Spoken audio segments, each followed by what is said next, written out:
Hello, I'm Annette Young and welcome to the 51%, a show about women reshaping our world. Now, to kick off 2026, let's take a look at this Instagram video. Welcome to my 2025 dating wrap. In 2025, I had 0 relationships, 0 situationships, and I went on 0 dates. However, I did adopt 2 cats. Arguably a statistically significant improvement in companionship. My pH levels were balanced. My mental health was stable. Now, this may sound something rather light, but in fact, statistics are beginning to show the emergence of a significant trend in wealthy nations, the rise of singlehood, where people are living without any romantic relationship at all. And it may also explain why a recent article in American Vogue with the headline "Is Having a Boyfriend Embarrassing Now?" went viral. Even The Economist has devoted a cover story to the issue. It reported that among Americans aged 25 to 34, the number of people living without a spouse or partner has doubled in the last 5 decades, reaching 50% of men and 41% of women. Since 2010, the proportion of people living alone has increased in 26 of the world's 30 richest nations. So what is driving this trend? Are we witnessing a relationship recession? And how much has dating culture in the digital era contributed to it? With me in the studio is Jessamy Holland, a sex and intimacy therapist based in Paris, and from New York, Cindy Gallop, an advertising consultant and founder of Make Love Not Porn, an adult website designed to counter hardcore porn. I want to thank both of you for joining us today. Jess, let me start with you. What exactly is going on and how much of this is being fueled by grossly inflated expectations by both men and women? I think what's going on is that women have a lot more choice in how they decide to live their lives. Being in a relationship can really be a liability for women. The expectations of what relationships bring you have changed. Women are looking for men who are both masculine and provide some of the traditional expectations in a relationship, as well as bringing soft skills, emotional intelligence, vulnerability, also some financial support, which is not necessarily a given anymore. So there's a lot of factors. And what about with men? How do they view what they think they should get out of a relationship at this point in time? That is also changing. Men are much more aware of their shortcomings because of social media and because of the pop culture that we live in of profound scrutiny of men and what they're being asked to provide, not just in relationships, but in society in general. So there's much more introspection and questioning, and therefore lack of confidence. So there's a difficulty in going out in the dating pool with that lack of confidence and finding partners. Cindy, so as a result, are people not having sex anymore? And where does AI play a role in all of this these days? So first of all, I would just say, do not trust those surveys saying people are having a lot less sex, because I can tell you, running a sex tech platform in a very challenging scenario, research and data in this area is massively underfunded, and it's a surprisingly information-free sector. What I will say is that our experience at Make Love Not Porn, well, we are a unique window onto how people have funny, messy, loving sex in the real world, indicates that people still want what we've always wanted: love, intimacy, human connection. But today, when young people are living predominantly through screens, communicating predominantly through screens, that seems to them to be a lot harder to access and achieve. And what about the role of AI, as I asked before? You know, where does that factor in these days? So we are seeing romantic and sexual relationships with AI chatbots explode, worryingly, amongst children and also young people. And the reason I say worryingly is because, AI chatbots have no guardrails. They may be a very initially reassuring option in this situation, but those conversations can go south in all sorts of ways. And again, they are no substitute for what all of us really want, which is human connection, IRL, in real life. Cindy, online porn has clearly been a contributing factor in the demise of dating, where young boys have access to hardcore porn from a very, very young age. And surely that sort of redefines their view of sex, not to mention women. I date younger men, and I saw for myself in the bedroom exactly what happens when we do not talk openly and honestly about sex in the real world, and porn becomes sex education by default in not a good way. And I think the important thing for people to understand is when our society is so prudish and repressed about sex, porn has historically been the only place people can go to learn about sex. And with the ubiquity of male lens online porn, that is absolutely not the best learning source.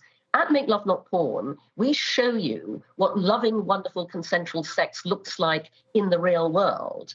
And that is the kind of sex everybody wants to have. But when people are misguidedly thinking, I have to break out these moves in bed, this is what I should be doing, which is violent and upsetting, then it's no wonder that a lot of young women don't want to engage in that way, and a lot of young men are extremely confused about what they should be doing instead. Jessamy, you must see this in every day of your working life. Correct. There is a lack of vocabulary that people have around how to talk about what they want sexually. They don't know how to communicate. They're embarrassed. There's a lot of shame. And it really gets in the way of having fulfilling, authentic, genuine sex because people don't know how to talk. And because we're not mind readers, it then creates a huge barrier. And violence, I imagine, is increasingly becoming a problem too. It's becoming a problem in the sense that women and men are not able to communicate that they don't like it. And so there's assumptions, which is difficult. And let me just pause there, because in the meantime, the sex tech and wellness industry is becoming big business. As more and more women enter the sector, products are evolving in design, engineered to fulfil female desires. Ellen Gainsford went to meet some of the industry players here in Paris. In the chic Marais district of Paris, this self-described love shop hopes to encourage customers by getting rid of the stigma that surrounds sexuality.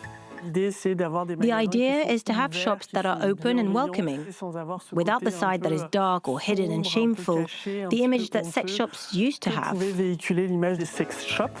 The boutique stocks a range of toys and wellness items, products which have greatly evolved in recent years, often becoming more female-friendly. Listening to customers, we've been able to move towards products that are more streamlined, with a reassuring design. The sexual wellness market is estimated to be worth more than 36 billion euros globally in 2025, and it's projected to surpass 52 billion euros by 2030. In the last 5 years, the sex tech industry has boomed much more than the previous 5. And I think there are a couple of reasons for this. The most obvious is COVID, right? We've seen this loneliness epidemic and people becoming more dependent and reliant on technology and for connection. In response to this growing demand, more and more women are starting their own brands. Lucy Solal founded Bouche Bée 3 years ago. Her background in electronic engineering helps her to develop products. There's zero compromise in terms of material. It is medical-grade silicone. With pastel colors and designs that you can put on your nightstand without feeling ashamed or thinking that they are insinuating something. As the products change, the customer base is also evolving. Many couples are now buying toys together. Il y a toujours eu ce tabou d'avoir. There was always this taboo that a sex toy was emasculating. Alors qu'aujourd'hui, je trouve qu'avec Bouche Bée notamment. Whereas today, with Bouche Bée, for example, we're able to show that sex toys are actually proof of good communication in a couple, of complicity, and an evolved lifestyle. Un peu évolué. Les différentes. But women working in sex tech face the same struggles as those in other industries. In France, women make up 28% of founders, but secure just 4% of venture capital funding. A gender disparity that's limiting for many new startups. Watching that report with me in the studio is Jessamy Holland, a sex and intimacy therapist based in Paris, and from New York, Cindy Gallop, an advertising consultant and founder of Make Love Not Porn. Jessamy, human connection is key, and we're all online these days. You see it when you go out in the street, when you're on the metro, when you're on the train. I mean, literally everybody everywhere is online, which inevitably bleeds into real life. So I want to ask you, is Generation Z more so than their older peers sort of undergoing a digital detox when it comes to human connection? Yes, there is a marked trend in younger generation, Gen Z, choosing to leave their phones at home during dates, choosing to leave their phones out of the bedroom, no phone zone. There is a lot more vocabulary, a lot more words to be placed on the negative impact that screens have on relationships. And it's one of the main reasons why couples fight. Cindy, are you hopeful with this Generation Z? Have they got it right? I'm very hopeful with Gen Z. I do just want to highlight, though, that the counterpoint to that is, I loved what we saw of French female sex tech entrepreneurs. I absolutely want to underline one of the points made in the video, which is we are seeing this sector explode because more and more women are bringing a female lens to sex and sexuality. And that's something historically we were never allowed to do. But we find it impossible to raise funding. And I speak as someone who's been a sex tech entrepreneur for 17 years. And also something that video didn't highlight is there is tremendous censorship of anything to do with women's sexual health and wellness across all the big social platforms where we would normally look to advertise and promote our businesses. And that is a tremendous business growth inhibitor for the female lens on sex tech. I'm afraid that's all we have time for. I want to thank my guests, Jessamy Holland and Cindy Gallop. And that's it for this edition. So until our next show, bye for now.